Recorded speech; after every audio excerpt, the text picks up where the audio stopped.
For 30 years, there was basically one golden rule in show business. You hadn't really made it until you sat on that couch. Johnny Carson wasn't just a TV host. He was the gatekeeper. He was the cool, calm center of American nightlife.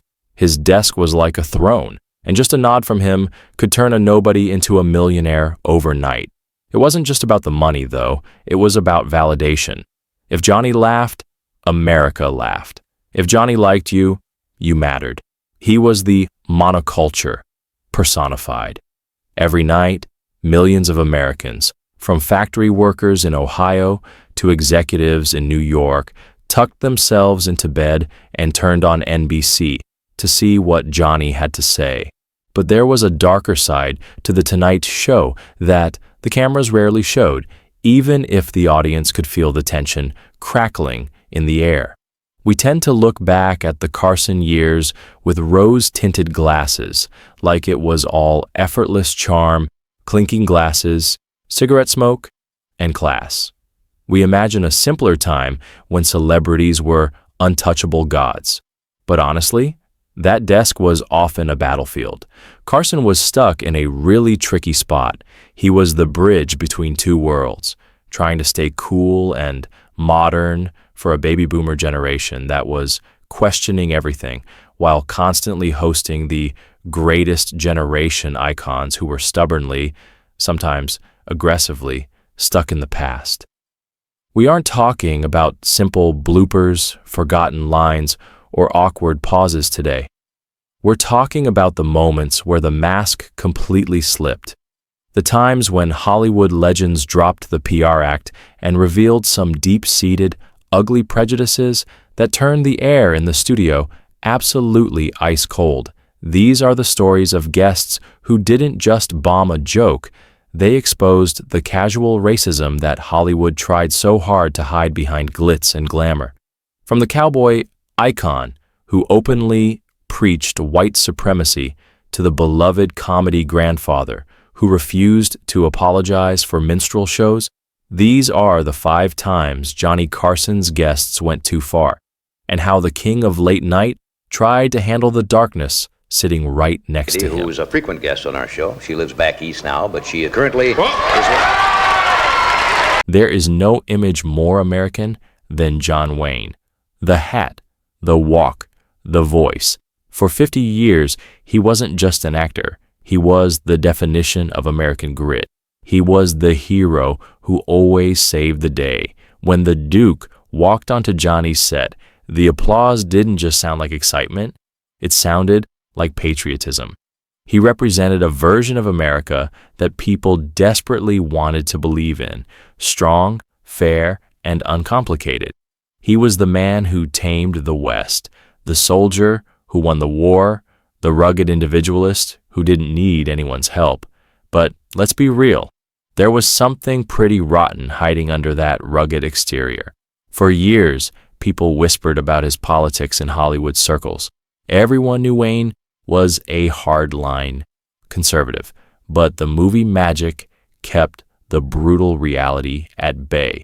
That is, until it finally burst out for everyone to see in May of 1971. That was the month John Wayne sat down for an interview with Playboy magazine. Now, celebrity interviews today are usually careful PR stunts with a publicist hovering in the corner, ready to cut off any dangerous questions. But back then, stars sometimes forgot the tape recorder was rolling. Or worse, they assumed everyone agreed with them. Wayne didn't just forget. He didn't seem to care at all. He felt untouchable. In what's now considered one of the most notorious celebrity interviews ever, the reporter asked Wayne about the push for racial equality in America. It was the height of the civil rights movement's aftermath, a time of massive social change. Wayne didn't mince words. He didn't try to be polite or diplomatic about it.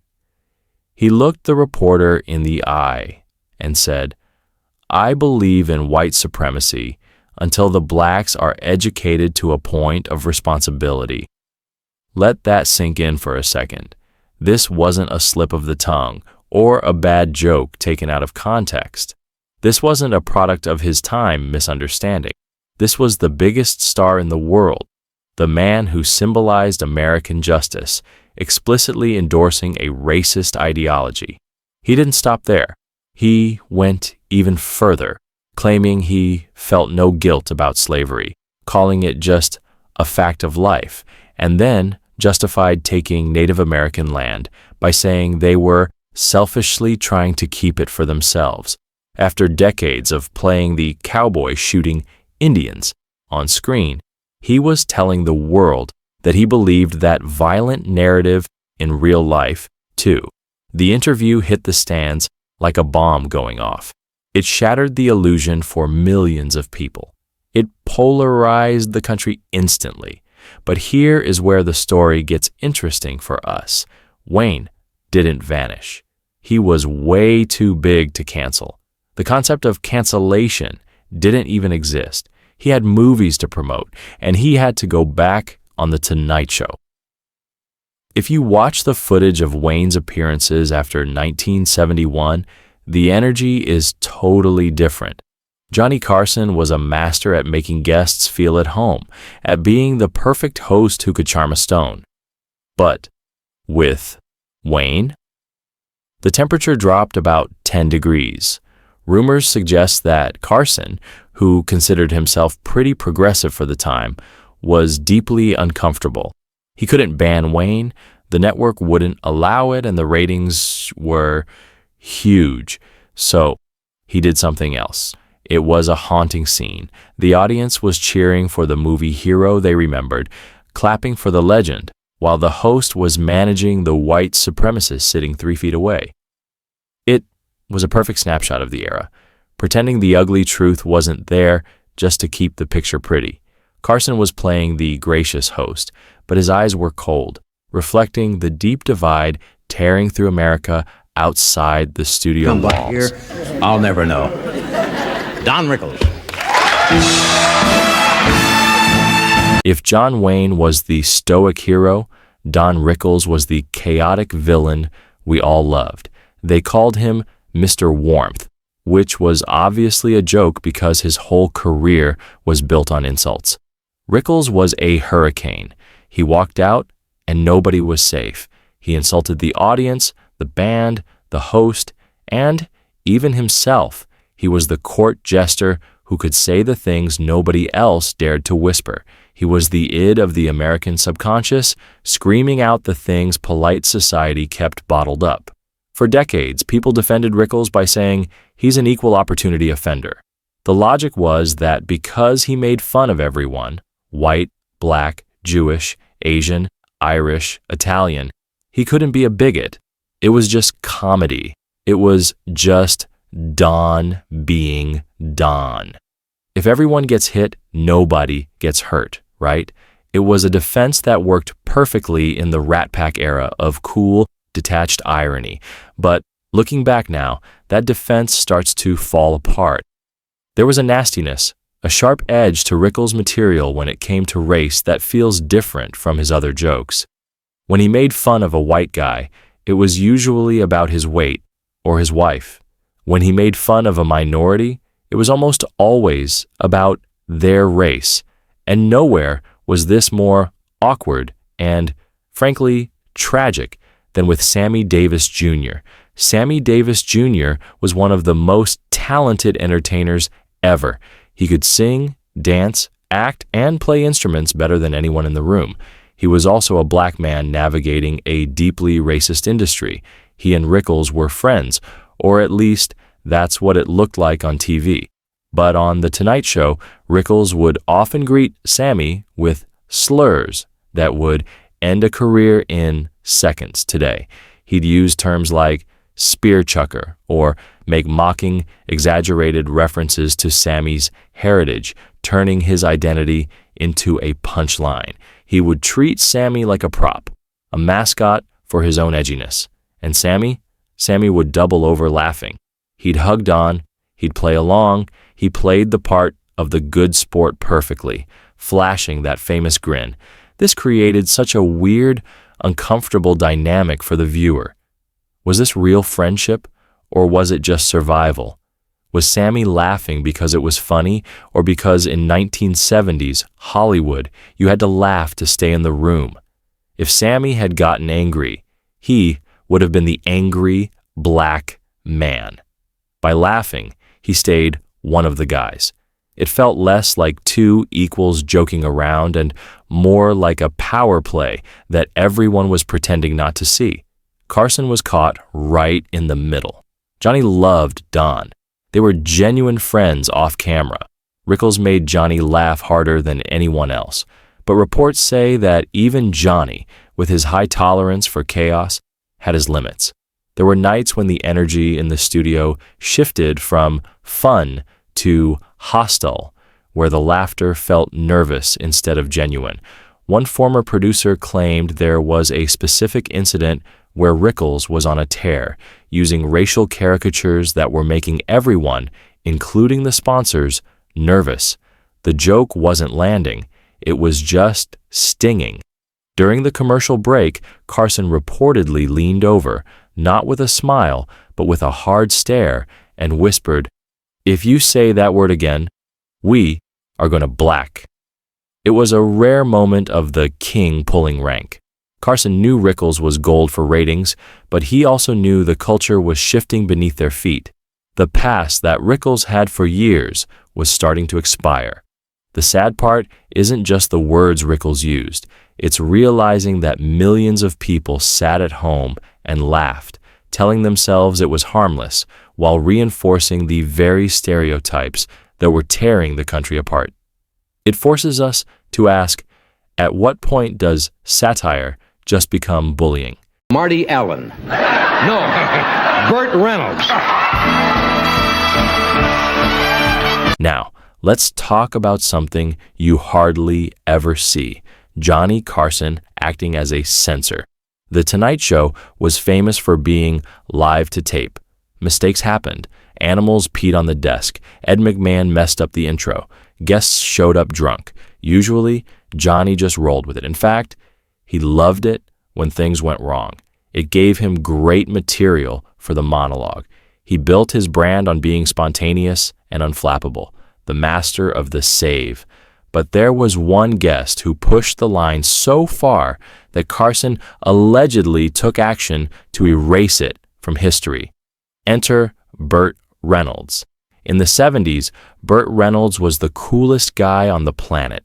He had the mustache, the laugh, the cosmopolitan centerfold.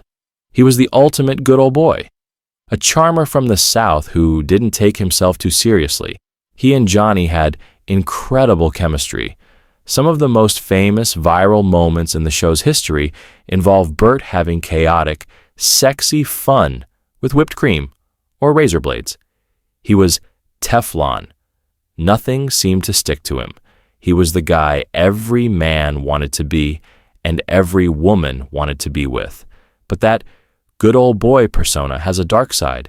It relies on a certain dismissal of being politically correct, a sense that we're just having fun, lighten up. It relies on a shared assumption that everyone in the room looks and thinks like you. And one night, that attitude crashed into reality. During an appearance in the late 70s, the conversation turned to Native Americans. Reynolds, leaning into his rugged, cowboy-adjacent persona, cracked a joke. The exact wording has been lost to time, and probably for good reason, but reports describe it as cruel, dismissive, and relying on the worst kind of savage stereotypes. It wasn't just a bad pun, it was mean-spirited. It punched down at a group that had almost no representation in media at the time. In the studio, people laughed. Reynolds was charming, and the audience was conditioned to love him. When Bert Reynolds smiled, you smiled back. But outside the bubble of NBC, the reaction was furious. This was way before Twitter or email. People couldn't just fire off a tweet.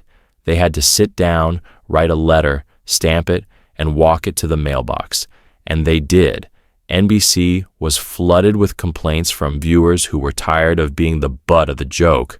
Carson, who usually defended his guests to the death, realized a line had been crossed. He didn't issue a public apology. That wasn't really the style back then, and he didn't want to embarrass Bert. So he did something more efficient. He scrubbed the tape. Reruns of The Tonight Show were huge business. They aired constantly, generating millions. But insiders say Carson gave the order that this specific segment was never to be shown again. It was cut right out, physically spliced out of the reel. Why does this matter? Because it shows us that even Johnny Carson, the man who let almost anything fly, knew that Bert Reynolds had revealed something ugly.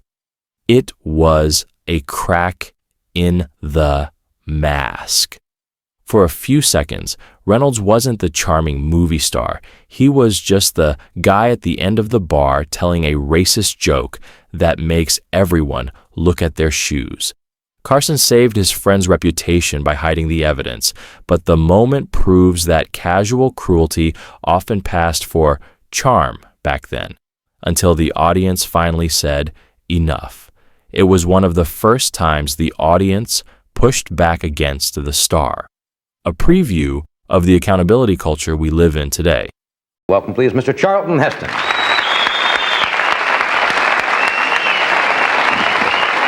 Charlton Heston was literally the voice of God. He played Moses. He played Ben-Hur. He was the man who came down from the mountain with the 10 Commandments.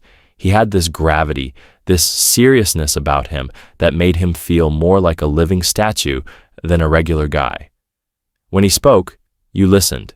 He had the kind of authority that you just don't see in actors anymore. In the 60s, Heston had actually used that voice for good. He marched for civil rights. He walked with Dr. King. He was seen as a real Hollywood ally, a man who put his career on the line for justice. But as time went on, something in Heston changed. He hardened. He moved further and further to the right, eventually becoming the face of the NRA and a warrior for the culture wars. He went from holding a picket sign to holding a rifle. By the time he was appearing on Carson in the 80s, the Moses of the 60s was gone. In his place was a guy who seemed increasingly bitter about where America was heading, convinced the country was losing its way. The tension with Heston wasn't usually about what happened on camera. Carson was too good a host to let a fight break out live. No, the real drama was backstage. Writers and producers from that time have whispered for years about the Heston problem. They claimed that in the green room, away from the fans, Heston would often go on tirades. He'd belittle the modern civil rights movement, acting like the fight for equality was over and done with. He'd complain about how those people were ruining the country with their demands. He allegedly dismissed systemic racism as a myth created by whiners. The cognitive dissonance was staggering. The man who marched with King was now mocking the very people King fought for. Imagine the panic this caused for the crew. You have a political live wire sitting backstage, ranting, and in 5 minutes, he has to go out and be charming to 20 million people. It was a ticking time bomb. The producers were sweating bullets, wondering if Moses was going to go rogue on national television.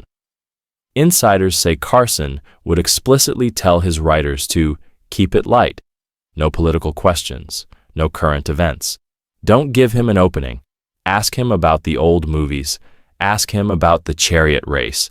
Ask about his family.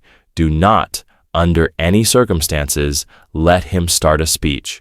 The tragedy of Charlton Heston on The Tonight Show wasn't an explosion. It was the silence of a man who had lost touch with the people he once marched for. He sat there, looking like a hero. While everyone behind the scenes was terrified, he'd open his mouth and reveal the resentment boiling inside. It was a sad end to a legacy that started with such promise. What do you want, sugar? I don't really what it is. And finally, we come to the saddest, most uncomfortable story of them all, Bob Hope. It's hard to explain to a modern audience just how big Bob Hope was. He wasn't just a comedian, he was an institution. He was on the dollar bill of comedy. He was the face of the USO. He brought laughter to soldiers in World War II, Korea, and Vietnam.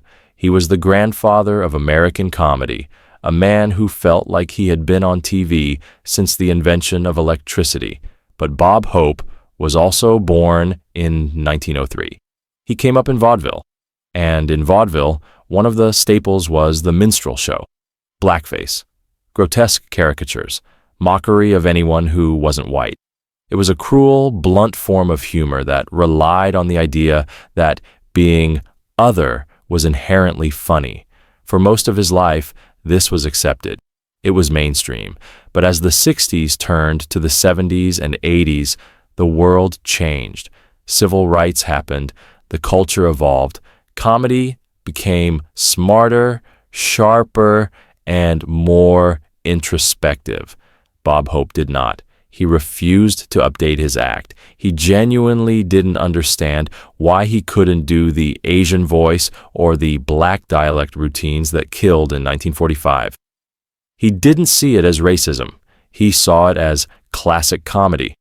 He saw the backlash not as progress, but as political correctness trying to ruin the fun. He became the old man yelling at clouds, but with a microphone and a national audience. When Hope appeared on The Tonight Show in his later years, it was painful to watch. He'd launch into a bit, maybe a joke about lazy minorities or a stereotype about Japanese tourists, and the reaction in the studio would be confusion. The audience didn't boo. They respected him too much. He was a legend, after all. But they didn't laugh, either. There was just a hollow, polite chuckle, the sound of people feeling sorry for an old man who didn't realize he was embarrassing himself. It was the sound of pity. You could feel the young people in the audience looking at each other like, is he really saying this? Carson had a specific move for this, the taike. Bersmamer, it became famous among the staff. Johnny would sit there, lips pressed together, eyes dead. He'd give a quick, sharp nod. Right. Classic Bob. Anyway, he'd pivot immediately. He wouldn't validate.